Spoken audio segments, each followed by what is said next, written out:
नवरंगपुर जिले में अनुसूचित जाति और जनजाति द्वारा परिचालित स्कूल हॉस्टेल रे छात्र छात्री मृत्यु घटना को नहीं विजु जनता दल पक्षर एक सांबादिक सम्मेलन करा गत सात दिन मध्य 3 जन छात्र छात्री मृत्यु घटी नहीं दल उद्वेग प्रकाश कर घटना उपर आलोकपात करने डाबुगां विधायक तथा जिला बीजेडी सभापति मनोहर रंधारी एवं पूर्वतन सांसद प्रदीप माझी नेतृत्व में एक बीजेडी टीम स्कूल गुड़िक परिदर्शन कर स्थिति अनुध्यान कर Umarkot blocker Bamni school hostel रे 2 जन छात्र दिने छाड़ी दिने व्यवधान रे बेकरे गामुछा पकाई आत्महत्या करछंती।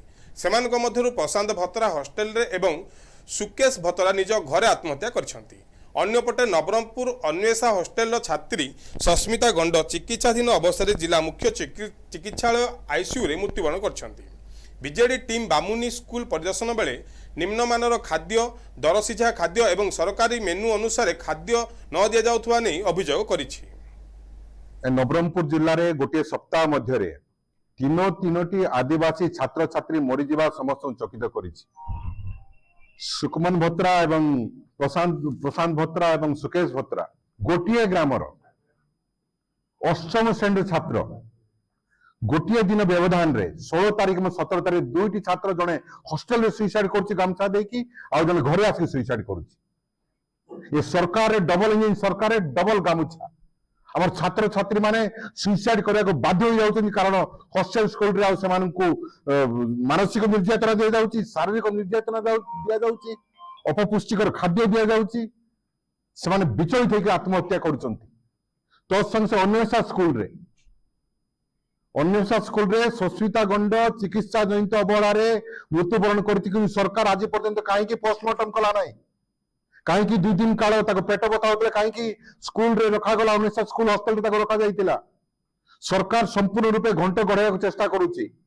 गोटे सप्ताह मध्य 3टी आदिवासी छात्र छात्री मृत्यु घटना विजु जनता दल चुप रहा जेहेतु कि सरकार नीरव सरकार पंगु सरकार अपारग एणुक आम विचार विभागीय तदंत दाबी करुचु एवं सेमान परिवार को न्याय देवाई आम आह्वान देउचु एवं सेमान 50 लाख लेखाएं कंपनसेशन अनुकंपा राशि देवा आम आह्वान देउचु। जदि न दिया जाए ताहले विजु जनता दल बाध्य होइकी राजरास्ता कलेबो। आमर पूर्वतन मुख्यमंत्री नवीन पट्टनायक महोदय निर्देश रे आमर गोटे कमिटी आइथिला विजु जनता दल तरफ गतकाली आमे भामनी आश्रम स्कूल एवं आज अन्वेषा स्कूल को आमे परिदर्शन करूँ जोठी की सप्ताह मध्य 3टी निरीह आदिवासी छात्र छात्री जीवन गला।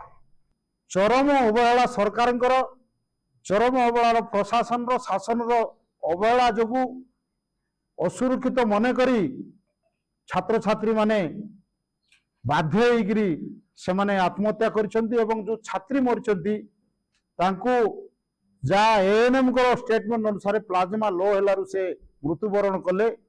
प्लाज्मा लो कौन पाई हुए बोली जते क्वेश्चन करागला से कहले भल खाद्य न दिया गले प्लाज्मा लो हुए। तेणु आमे जा देखिलु भल खाद्य जा सरकार रो मेनू अछि से मेनू प्रकार मध्य खाद्य प्रस्तुत ही नथिला।